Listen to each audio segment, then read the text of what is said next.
ಮನೆಯ ಮಗಳಿವಳು ನಮ್ಮ ಪುಣ್ಯವತಿ. ವಾರದಲ್ಲಿ ಒಂದ್ ದಿವಸ ಉಪವಾಸ ಇದ್ರೆ ಆರೋಗ್ಯಕ್ಕೆ ತುಂಬಾ ಒಳ್ಳೇದು. ಅಯ್ಯೋ, ಈ ಮನೇಲಿ ಒಂದೇ ಒಂದಿನ ಉಪವಾಸ ಮಾಡಿದಕ್ಕೆ ನನಗೆ ಸಾಕಾಗಿ ಹೋಗಿದೆ. ಇನ್ನು ಈ ಅಮ್ಮಾಜಿ ವಾರಕ್ಕೊಂದಿನ ಉಪವಾಸ ಅಂದ್ರೆ ಅಷ್ಟೇ ನನ್ನ ಕತೆ. ಮೊದ್ಲೆಲ್ಲ ವಾರದಲ್ಲಿ ಒಂದು ಉಪವಾಸ ಇರ್ತಾ ಇದ್ದೆ. ನಾನು ಹಣ್ಣು ಕೂಡ ತಿಂತಾ ಇರ್ಲಿಲ್ಲ, ಬರೀ ನೀರಲ್ಲೇ ಇರ್ತಿದ್ದೆ. ವಯಸ್ಸಾಗ್ತಿದ್ದ ಹಾಗೆ ಎಲ್ಲವೂ ಬಿಟ್ಬಿಟ್ಟೆ. ಪೂರ್ವಿ, ಬಾ, ನೀನು ಹಣ್ತೀನಿ. ಬೇಡ ಅಮ್ಮಾಜಿ, ನಾನು ನೀರು ಕುಡ್ದೆ. ಜಯಂತಿ, ನಾವೆಲ್ಲರೂ ಉಪವಾಸ ಮಾಡ್ತಿದೀವಿ ಅಂತ ಪೂರ್ವಿನೂ ಉಪವಾಸ ಮಾಡ್ತಿದ್ದಾಳೆ. ನೋಡಿ ಎಂಥ ಸಂಸ್ಕಾರ ಅಂತ. ಬೇರೆ ಯಾರಾದ್ರೂ ಆಗಿದ್ದಿದ್ರೆ ನಮ್ಗ್ಯಾಕೆ ಬೇಕಿದೆಲ್ಲ ಅಂತ ಹೊಟ್ಟೆ ತುಂಬ ಊಟ ಮಾಡಿರೋರು. ಈ ಮನೆಗೆ ಬಂದು ಒಂದೇ ಒಂದಿನ ಏನು ಕೆಲಸ ಮಾಡದೆ ಬಿಟ್ಟು ತಿಂತಾ ಇರೋಳು. ಮೇ ಬಿ ತಿಂದಿದ್ದು ಅರಗದೆ ಉಪವಾಸ ಇರ್ಬೋದು. ಪೂರ್ವಿ, ನೀನ್ ಯಾಕಮ್ಮ ಉಪವಾಸ ಇದೆಯಾ? ಅವಾಗ್ಲೇ ಹೇಳಿದ್ನಲ್ಲ ಊಟ ಮಾಡು ಅಂತ. ಇವತ್ತು ಒಂದಿನ ತಾನೇ, ಪರವಾಗಿಲ್ಲ. ಅವಳಿಗೆ ಉಪವಾಸ ಇದ್ದು ಅಭ್ಯಾಸ ಇದೆ ಅನ್ಸತ್ತೆ. ಅದಕ್ಕೆ ನೋಡಿ ಎಷ್ಟು ಆರಾಮಾಗಿದ್ದಾಳೆ.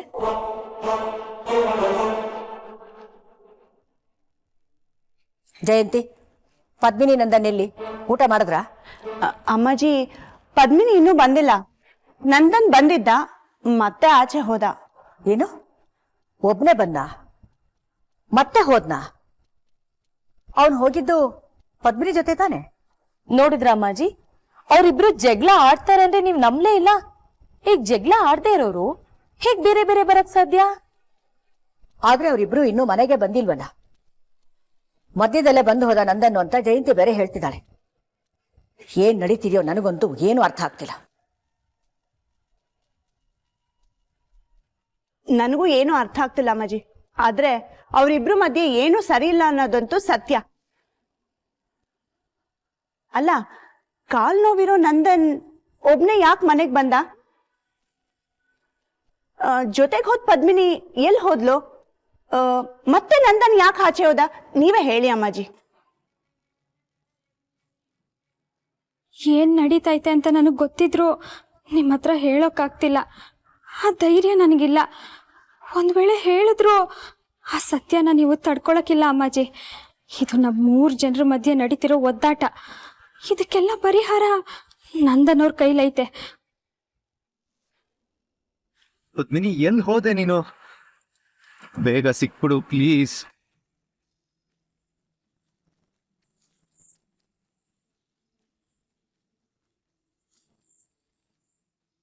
ಹಾಸ್ಪಿಟಲ್ ಹತ್ರ ಸ್ವಲ್ಪ ಬೇಗ ಹೋಗಿ.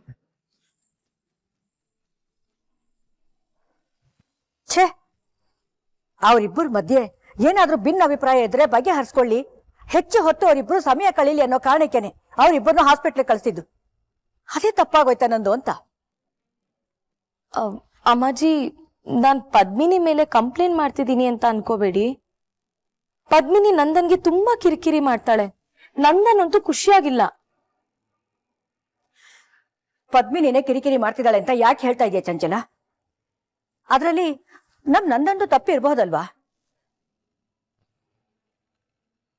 ನನಗ್ ಗೊತ್ತಿದ್ದ ಹಾಗೆ ಪದ್ಮಿನಿ ನಂದನ್ ಜೊತೆ ಚೆನ್ನಾಗೇ ಮಾತಾಡ್ತಾಳೆ.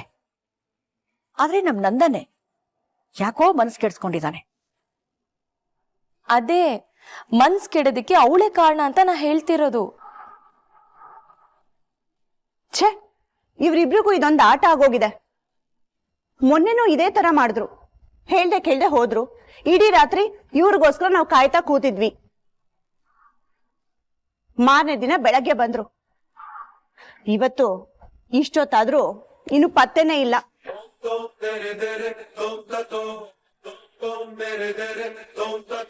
ದೇವ್ರೆ, ಅಕ್ಕ ಮತ್ತೆ ನಂದನ್ ಅವರು ಎಲ್ಲೇ ಇದ್ರು ಆದಷ್ಟು ಬೇಗ ಮನೆಗೆ ಬರಲಿ.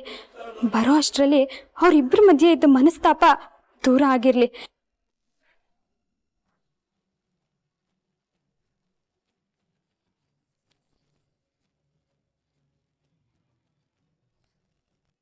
ಎಕ್ಸ್ಕ್ಯೂಸ್ ಮೀ, ಬೆಳಗ್ಗೆ ನನ್ನ ವೈಫ್ ಬಂದಿದ್ರು, ಅವ್ರನ್ನೇನಾದ್ರು ನೋಡಿದ್ರ ನೀವು?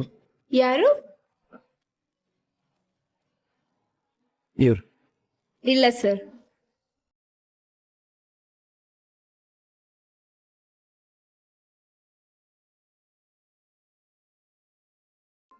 ಛೇ, ನನ್ನ ಪದ್ಮಿನಿನ ತುಂಬಾ ಬೈದ್ಬಿಟ್ಟೆ, ತುಂಬಾ ಹೋಗಂಗೆ ಮಾತಾಡ್ಬಿಟ್ಟೆ. ಅವಳು ತಪ್ಪೇ ಇಲ್ದೇ ಇದ್ರು ಅವಳನ್ನ ಅಪರಾಧಿ ಸ್ಥಾನದಲ್ಲಿ ನಿಲ್ಸ್ಬಿಟ್ಟೆ. ಛೇ, ಪದ್ಮಿನಿ ನನಗೆ ಒಂದ್ಸಲ ಸಿಕ್ಬಿಡು.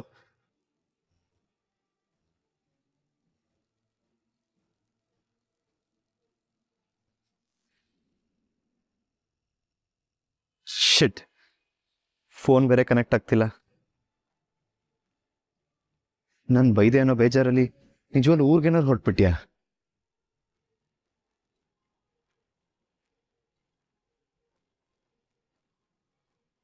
ನಡೀರಿ.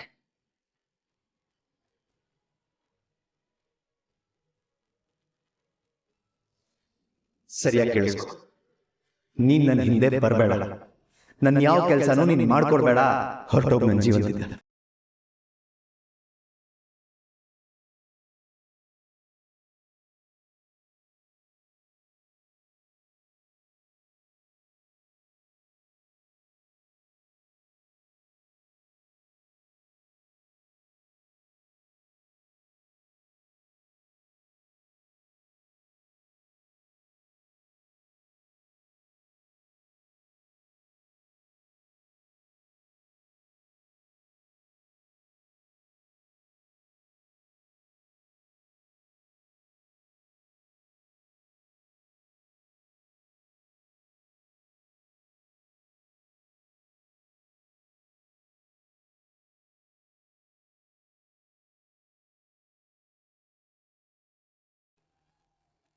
ನಂದನವ್ರೆ, ನನ್ನ ಬಗ್ಗೆ ತಪ್ಪು ತಿಳ್ಕೊಬೇಡಿ.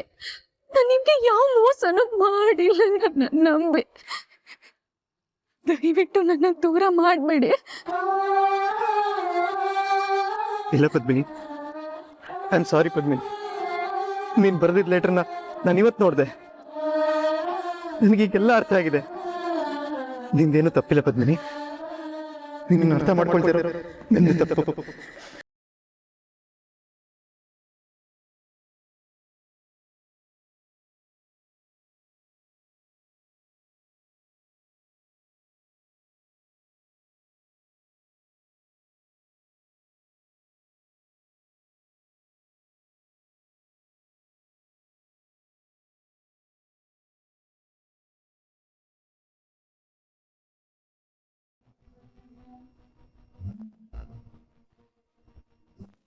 ಪದ್ಮಿನಿ, ನಂದನವ್ರೆ, ನನ್ನ ಕ್ಷಮಿಸ್ಬಿಡಿ.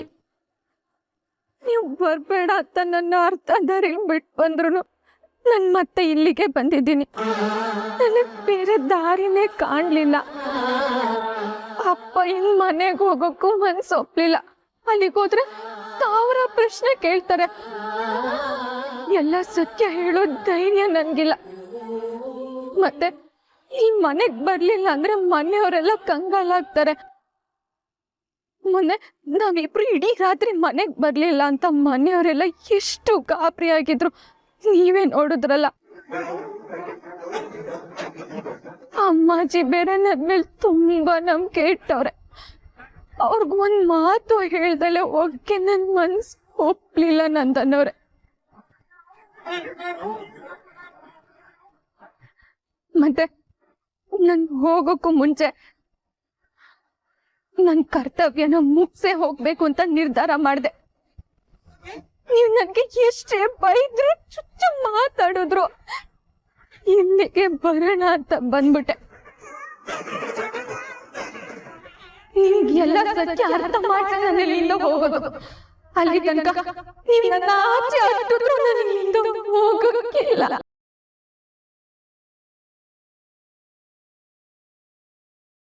ನೋಡಿ ನಂದನವ್ರೆ, ನನ್ನ ನಿಮ್ಮ ಮಧ್ಯೆ ಎಷ್ಟೇ ಮನಸ್ತಾಪ ಇರ್ಬೋದು, ಆದ್ರೆ ಇದೆಲ್ಲ ಮನೆಯವ್ರಿಗೆ ಗೊತ್ತಾಗದ್ ಬೇಡ. ಅವ್ರ ಮುಂದೆ ನಾವಿಬ್ರು ಚೆನ್ನಾಗಿದ್ಬಿಡೋಣ. ಪ್ಲೀಸ್ ಒಪ್ಕೊಳ್ಳಿ. ಈ ತಡವಾಗಿ ಬಂದಿರೋದಕ್ಕೆ ಮನೆಯವರೆಲ್ಲ ಏನಾಯ್ತು ಏನಾಯ್ತು ಅಂತ ಕೇಳ್ತಾರೆ. ನೀವ್ ಯೋಚನೆ ಮಾಡ್ಬೇಡಿ. ನಾನು ಏನೋ ಒಂದು ಹೇಳ್ತೀನಿ, ಅಂದ್ರೆ ದಯವಿಟ್ಟು ನನ್ನ ಮನೆಯಿಂದ ಆಚೆ ಹೋಗು ಅಂತ ಮಾತ್ರ ಹೇಳ್ಬೇಡ.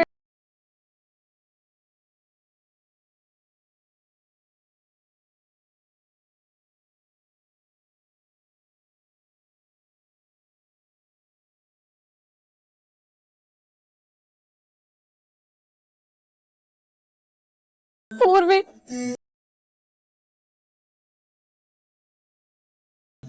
ಅಕ್ಕ ಏನಾಯ್ತೆ? ಯಾಕೆ ಅಳ್ತಿದ್ಯಾ? ಯಾಕೆ ಪೂರ್ವಿ ನನ್ನ ಜೀವನ ಹಿಂಗಾಗೋಯ್ತು? ನಾನು ಅವತ್ತು ಕಾಲೇಜಲ್ಲಿ ಡ್ಯಾನ್ಸ್ ಆಡಿಷನ್ ಇದ್ದಾಗ ಅತ್ತೆ ಒಂದು ಮಾತು ಕೇಳಿ ಯಾಕಾದ್ರೂ ಹೋದ್ನೋ.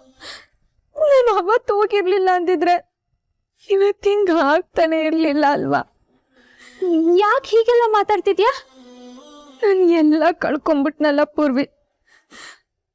ಆ ಕಡೆ ಡ್ಯಾನ್ಸ್ನೇ ಮಾಡ್ತೀನಿ ಅಂತ ಪಟ್ಟು ಹಿಡ್ದು ನನ್ನ ಕನಸಿನ ದಾರಿಯಿಂದ ಹೋಗಿದ್ರೆ ಎಲ್ಲ ಸರಿ ಇರ್ತಿತ್ತೇನೋ.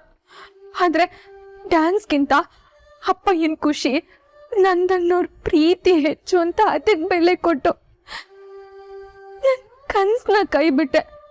ಆದರೆ ಅದೇ ಅಪ್ಪಯ್ಯಂಗೋಸ್ಕರ, ಅದೇ ನಂದನ್ನೋರ್ ಪ್ರೀತಿಗೋಸ್ಕರ ಅದೇ ಡ್ಯಾನ್ಸ್ ಹಿಂದೆ ಹೋದೆ. ಅದೇ ನನಗೆ ತಪ್ಪು ಹೆಜ್ಜೆ ಆಗೋಯ್ತಲ್ವಾ? ನಾನವತ್ತು ಡ್ಯಾನ್ಸ್ ಹಿಂದೆ ಹೋಗಿರ್ಲಿಲ್ಲ ಅಂದಿದ್ರೆ ಇವತ್ತು ನನ್ಗೆ ಈ ಥರ ಆಗ್ತಾನೆ ಇರ್ಲಿಲ್ವೇನೋ. ಈಗ ನೋಡು, ನಾನೇ ಸರ್ವಸ್ವ ಅಂತ ಪ್ರೀತಿ ಮಾಡ್ತಿದ್ ನಂದನ್ನೋರ್ ಪ್ರೀತಿನೇ ನನ್ನ ಪಾಲು ಉಳ್ದಿಲ್ಲ. ಮನೆಯವ್ರಿಗೆಲ್ಲ ಸತ್ಯ ಗೊತ್ತಾದ್ರೆ ಯಾರು ನನ್ನ ಮುಖ ನೋಡಕ್ ಇಷ್ಟಪಡಲ್ಲ. ಆ ಅಪ್ಪಯ್ಯನು ನನ್ ಯಾವತ್ತೂ ಕ್ಷಮಿಸಕ್ಕಿಲ್ಲ. ಎಲ್ಲ ಕಳ್ಕೊಂಡ್ಬಿಟ್ಟೆ. ಅಕ್ಕ ಹಂಗೆಲ್ಲ ಹೇಳ್ಬೇಡ್ವೆ, ಆಗಿದ್ದಾಗೋಯ್ತು. ಹೆಂಗಾದ್ರೂ ಮಾಡಿ ನಂದನವ್ರನ್ನ ಸಮಾಧಾನ ಮಾಡೋಣ. ಆಗೋದೆಲ್ಲ ಮುಗ್ದಿಲ್ಲ ಪೂರ್ವಿ. ಇನ್ನು ನನ್ನ ಕಷ್ಟದ ದಿನಗಳು, ನನ್ನ ಕಣ್ಣೀರೆಲ್ಲ ಇನ್ನು ದಂಡಿ ದಂಡಿಯಾಗಿ ಬರೋದೈತೆ. ಏನಕ್ಕ ಹೇಳ್ತಿದ್ಯಾ? ಇವತ್ತು ಆಸ್ಪತ್ರೆಯಿಂದ ಬರುವಾಗ ನಂದನ್ನವರು ನನ್ನ ಅರ್ಧ ದಾರಿಲೇ ಬಿಟ್ಟು ಬಂದ್ಬಿಟ್ರು. ಅಲ್ಲಿಂದ ಒಬ್ಳೆ ಬರುವಾಗ ಶೋಭರಾಜ್ ಫೋನ್ ಮಾಡಿದ್ದ. ಶೋಭರಾಜ ಏನಂತೆ? ಹಂಗೆ ಅವತ್ ಮದ್ವೆ ದಿನಾನೇ ಆಕ್ಸಿಡೆಂಟ್ ಆಗೈತೆ, ಹಂಗಾಗಕ್ಕೆ ನಾನೇ ಕಾರಣ ಅಂತ ಕೂಗಾಡ್ತಿದ್ದ. ನನ್ನ ಸುಮ್ಮನೆ ಬಿಡಲ್ಲ ಅಂತ ಹೆದರ್ಸದ, ನಿನ್ನ ನೆಮ್ಮದಿಯಾಗಿ ಇರಕ್ ಬಿಡಲ್ಲ ಅಂತ ಹೇಳ್ದ ಗೊತ್ತಾ? ನೀನ್ ಯಾಕಕ್ಕ ಅವನಿಗೆ ಹೆದರ್ಕೋತೀಯ? ಅವನ ಕೈಯಲ್ಲಿ ಏನು ಮಾಡಕ್ ಆಗಕ್ಕಿಲ್ಲ. ಇಲ್ಲ ಪೂರ್ವಿ, ಇವತ್ ನನ್ನ ನಿನ್ನ ಜೀವನ ಹಿಂಗ ಅಡ್ಗೋಡೆ ಮೇಲೆ ದೀಪ ಆಗಕ್ಕೆ ಅವನೇ ಕಾರಣ ಅಲ್ವಾ? ಅವನು ಸಮಯ ಸಾಧಕ, ಏನ್ ಬೇಕಾದ್ರೂ ಮಾಡ್ತಾನೆ. ಯಾವಾಗ ಬಂದ್ ಏನ್ ಮಾಡ್ತಾನೆ ಅಂತ ಗೊತ್ತಿಲ್ಲ ಕಣೆ. ಇದನ್ನೆಲ್ಲ ನೆನ್ಸ್ಕೊಂಡ್ರೆ ನಂಗೆ ನಡ್ಕ ಬರ್ತೈತೆ ಪೂರ್ವಿ. ನೀನ್ ಅಳ್ಬೇಡ ಅಕ್ಕ, ಹಂಗೆಲ್ಲ ಏನು ಆಗಕ್ಕಿಲ್ಲ. ಹೆಂಗ್ ಸಮಾಧಾನವಾಗಿರ್ಲಿ ಪೂರ್ವಿ? ನಂದನ್ನೋರು ನನ್ನ ಅರ್ಥ ಮಾಡ್ಕೋತಿಲ್ಲ. ಜೊತೆಗೆ ಆ ಶೋಭರಾಜ್ ಕಾಟ ಬೇರೆ ಶುರು ಆಗೈತೆ. ಅವನೇನಾರು ಮನೆಗ್ ಬಂದು ಎಲ್ಲ ಹೇಳ್ಬಿಟ್ರೆ